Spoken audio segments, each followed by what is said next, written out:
Vamos a conversar con Luis Vicente García, gerente general de Benanchan, porque hay un evento, ¿verdad?, que es importante para el sector privado, desde luego, va a realizarse el 29 de septiembre y tiene que ver, Luis Vicente, tú nos explicarás y nos darás detalles sobre cómo organizarse para, bueno, ejecutar un presupuesto, ¿no? Todas las empresas tienen que hacerlo de lo suyo y, bueno, y en algún momento, bueno, tienen que mirar cómo está el desenvolvimiento, digamos, del panorama económico nacional. Así que bienvenido, como de costumbre. Así es, Carlos. Bueno, muchas gracias por la invitación, de verdad siempre un placer.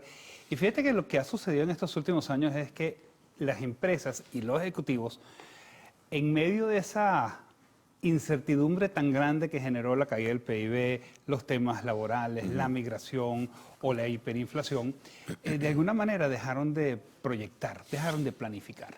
Y mucha gente te decía es que no vamos a saber cómo está el panorama en los próximos meses. Y es verdad, cuando tú hablabas de inflaciones de cientos de por ciento al mes, de miles de por ciento, que el año, Abrumadora, ¿no? 1.700.000% de inflación, o esa caída tan abrupta en el Producto Interno Bruto que obviamente se transformó en una caída en varias cosas, en el ingreso del venezolano, en el ingreso disponible para la inversión, en la posibilidad del consumo, y sabemos hoy que después de todo eso, el patrón de consumo del venezolano te cambió. Pero es por eso precisamente que uno tiene que planificar, porque la planificación te va a dar ese rumbo, esa guía hacia dónde vas a ir. Porque no solamente lo que vas a vender, es qué tienes que adquirir, cuáles son tus insumos. Cuando uno hacía la planificación, ventas te decía, vamos a vender tanto el año que viene. Después era mercadeo, después era finanzas, bueno, vamos a tener solamente este financiamiento. Después vino inventario y producción, te voy a decir, nada más podemos conseguir tanto en materia prima. Todo eso fue cambiando y hoy ya de cara al 2023, yo creo que todos tenemos que de alguna manera estar enfocados precisamente en qué vamos a planificar y cómo lo vamos a planificar. ¿Eso qué significa, Luis Vicente? Que hay esperanzas, que hay un buen nivel de expectativas, al margen de que la incertidumbre va de la mano, ¿no? Porque de repente se avanza un tanto, como hablábamos antes de comenzar. Empezaba un año y las cosas se veían diferentes, pero entonces vino este impuesto a las transacciones financieras, sí. Hay una dislocación en este momento, hay una depreciación del bolívar y hay un robustecimiento del dólar, en fin, todo eso sí. Apunta, ¿no?, a ver cómo vamos a hacer las cosas. Y así es, Carlos, hay una combinación de factores y donde estamos viendo que hay realidades en donde hay ciudades que sí crecen, otras que no, regiones del país, y hay industrias y sectores que estamos viendo que están creciendo mientras que otros están cayendo. Es una especie de, como lo decía Leonardo Bunia, que va a ser uno de los ponentes de nuestro evento, es un crecimiento desigual, es un crecimiento en forma de K. Unos van a crecer, unos van a caer. Los que están creciendo tienen que quizás aprovechar el momento, entenderlo y sobre todo conocer qué van a hacer. Los que están cayendo es ver qué puede suceder. Y los que están cayendo tienes la industria, por supuesto, tienes una serie de competencias quizás un poco desfavorables que te están afectando. Tienes el turismo, tienes el comercio, quizás a retail. Entonces tienes ciertas áreas que de alguna manera están cayendo, ¿no? Tienes otras áreas como, por ejemplo, la alimentación, que siempre no ha dejado de ser necesitada. Medicina, salud, telecomunicaciones, tecnología, todo lo digital, todo lo que tiene que ver hoy con diseño de redes y cosas así, todo lo que tiene que ver con infraestructura, es decir, todo eso está mejorando. Entonces estamos de cara a un 2023 en donde tenemos que saber cuál va a ser su panorama. Y eso es lo interesante de este evento que vamos a tener, en donde los ponentes que vamos a traer precisamente nos van a hablar de estos temas que para todo ejecutivo, empresas de cualquier tamaño, desde empresarios que están comenzando hasta multinacionales y grandes empresas venezolanas, tienen que conocer hacia dónde va el país.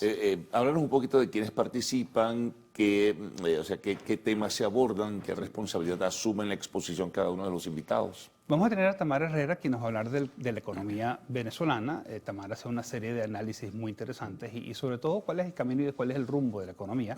Vamos a tener a Leonardo Bunia, quien esta vez nos va a hablar del sector financiero tan necesitado, todo lo que es el crecimiento y el apalancamiento a través del sector financiero, la necesidad de créditos, y no solamente en el sector financiero, sino en el mercado de capitales y otras posibilidades que pueden haber.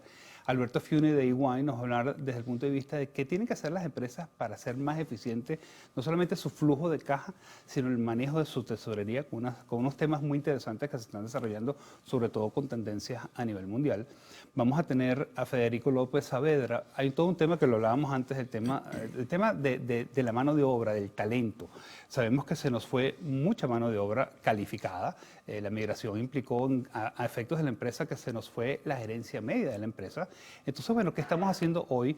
¿Cómo estamos incorporando a ese nuevo talento? Y cómo sobre se todo, está preparando además. ¿y cómo lo preparamos exactamente? ¿Cómo lo formamos a una persona que le dimos el cargo de gerente, pero que es joven sin experiencia? Es una combinación bien interesante. O que estamos de alguna manera nosotros ya de cierta edad avanzada, tenemos nuevas posibilidades en el mundo laboral que quizás antes no existían. Y cerramos con Luis Vicente León, quien nos va a dar ese panorama sociopolítico que él maneja de manera fabulosa, porque si bien creo que todos tomamos una decisión este año, estamos llevando a cabo nuestra vida, nuestras empresas y nuestro negocio independientemente del tema político. Yo creo que es un cambio en la mentalidad del venezolano. Y eso nos lleva quizás a lo que hablábamos antes del programa, Carlos. Hay una cierta esperanza, ¿no? Hubo un punto de inflexión el año pasado, dejamos de caer en la economía, dejamos de tener la hiperinflación el año pasado. Todo eso es positivo. Sin embargo, hay que generar confianza. Y para generar confianza en el país tienes que de nuevo establecer todos estos temas que sabemos que hacen falta en el país. Lo que pasa también es que la percepción básica, desde luego eso se confirma luego con las investigaciones de opinión pública, que son diversas en este sentido. La gente está más concentrada en lo suyo, en ese día a día, en su posibilidad socioeconómica para mejorar si es posible, si no marcharse en todo caso. Y el horizonte político lo tiene pues en un plano secundario.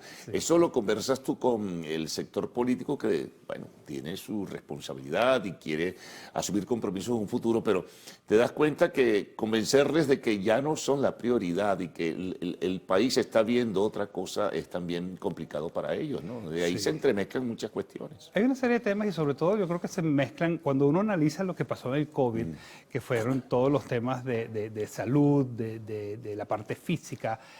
Vimos que hay un tema emocional muy importante.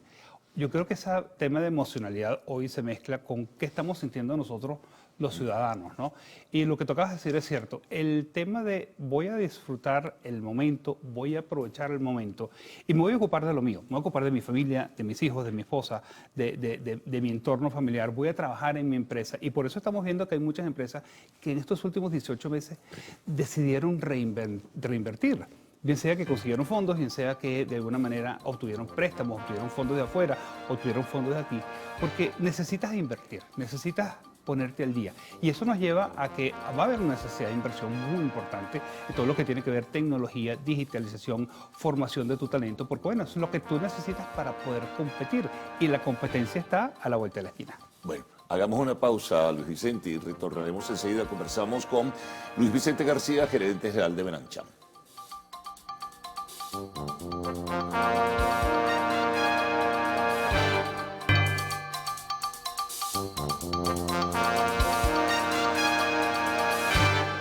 Bien, continuamos conversando con Luis Vicente García. Hablábamos al principio también de posibilidades, ¿no? Y cosas que han lastimado de alguna manera el nivel de expectativas. Hablábamos del impuesto general a las transacciones financieras. Es el momento de evaluar hasta cuánto tiempo más va a mantenerse. Hablábamos de este reajuste en el mercado cambiario. Tú mencionas también, Luis Vicente, el tema del mercado de capitales que me llama la atención porque comienza a generarse también un nivel de interés sobre si el mercado de capitales, en el marco de las limitaciones que tiene la banca, no pudiera convertirse también en un elemento de apuntalamiento, de ayuda, de aliento, visto que la banca y el sector financiero en general tiene muchísimas dificultades, sigue el problema que no termina de resolverse, del encaje y todo esto. El mercado de capitales, Carlos, es algo fascinante porque tú ves que ese mercado ha logrado financiar grandes inversiones de los crecimientos de los países desde mitad del siglo pasado. Esto no es nuevo. Lo interesante es que hay que crear estas leyes y normas que te permitan crecer. Algunas personas se recordarán en los años fines de los 80, principios de los 90, fue cuando se modificó la ley de mercado de capitales y vino un boom de mercado de capitales con una grandísima cantidad de empresas que vinieron a Venezuela, de estas que hacen la banca de inversión.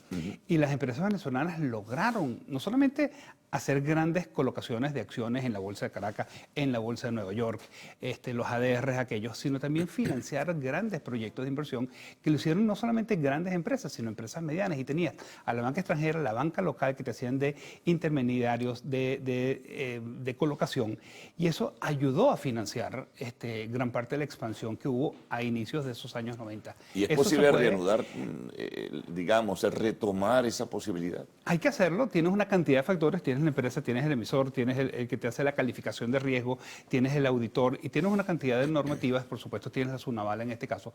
Yo creo que hay que unir estos factores y sobre todo permitir que vengan estos fondos que te van a dar los capitales precisamente para invertir. Y al final del día necesitas generar confianza. Si hay confianza en el país y hay confianza en la empresa, se genera esa confianza que necesitamos porque no es una inversión a hoy, es una inversión a largo plazo. Y en largo plazo tú necesitas confianza y necesitas creer en tus instituciones, en tu empresa y sobre todo en el poder adquisitivo del venezolano, que es el que se va a volcar a consumir ese producto. Claro, confianza y algo que es vital, seguridad jurídica. Por cierto, también el gobierno está dándole aliento a esto que llaman zonas económicas especiales, ¿no? No sé si eso pudiera ayudar en alguna medida, aun cuando uno percibe que esas zonas económicas especiales se autorizan solo para sectores donde la infraestructura pertenece al Estado. O sea, ¿cómo se incorpora la empresa privada allí? Sí, hay que incorporarlo, porque el sector privado es el que genera el gran crecimiento económico. Y las zonas económicas especiales de alguna manera se asemejan a las zonas francas de otros países. Bueno, ¿cómo podemos hacer para que se asemejen de verdad en el funcionamiento? Y cuando tú ves un país como Colombia, que se ha hablado mucho de Colombia en estos últimos meses, es precisamente las zonas francas de Colombia, que son muchas, es cómo pueden ellas incorporar al sector privado, que se incorpora en la mayoría de los países, las zonas francas tienen el sector privado, precisamente porque es parte de ese actor que genera no solamente el consumo, sino que te genera el empleo, te genera la inversión, te genera los productos y servicios que vienen de la mano, y tú lo ves en cualquier parte. Si ves el sector portuario en Panamá, está de la mano del sector privado. Es en cualquier parte del mundo. Y hablábamos del tema de Colombia, que creo que es importante.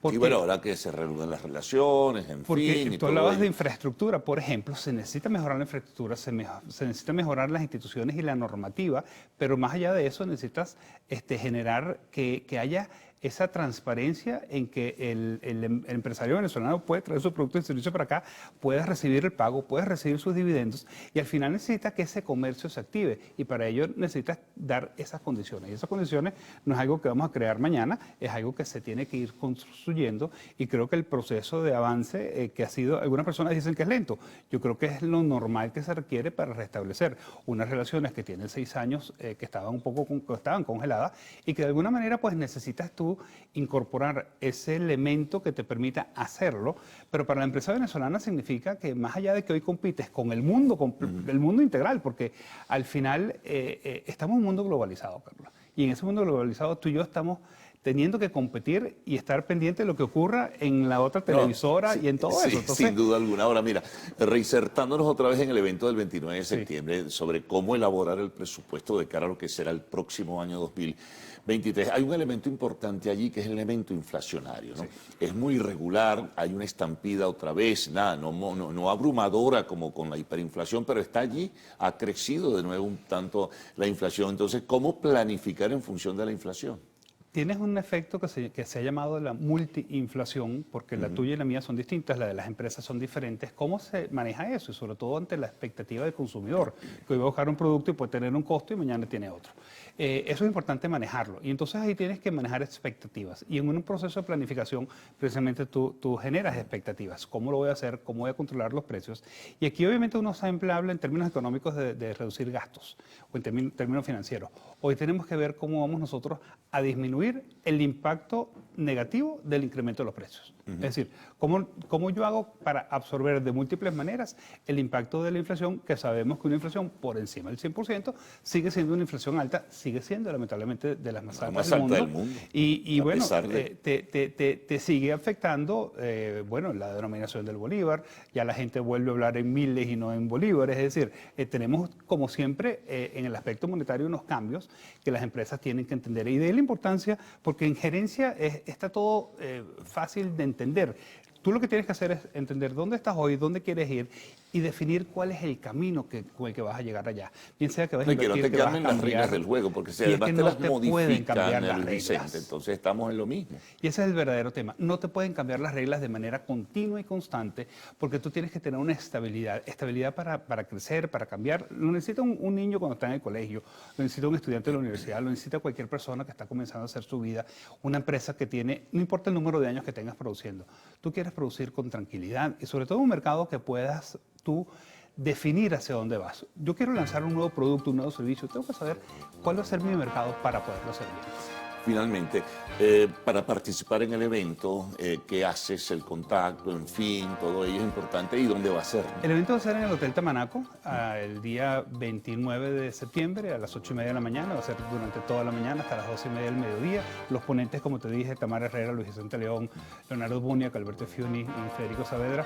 Y pueden adquirir las entradas en nuestra página web, benenchan.org, en la sección de eventos. Y nos pueden seguir en Twitter, @benenchan, en Instagram, @benenchan_oficial. Bueno, muy bien, gracias por toda la información, Luis Vicente. Muchas gracias, Como siempre, renovada la invitación para una próxima oportunidad. Excelente. Bueno, nos vamos a una pausa, al retorno, arte y espectáculos en lo actual.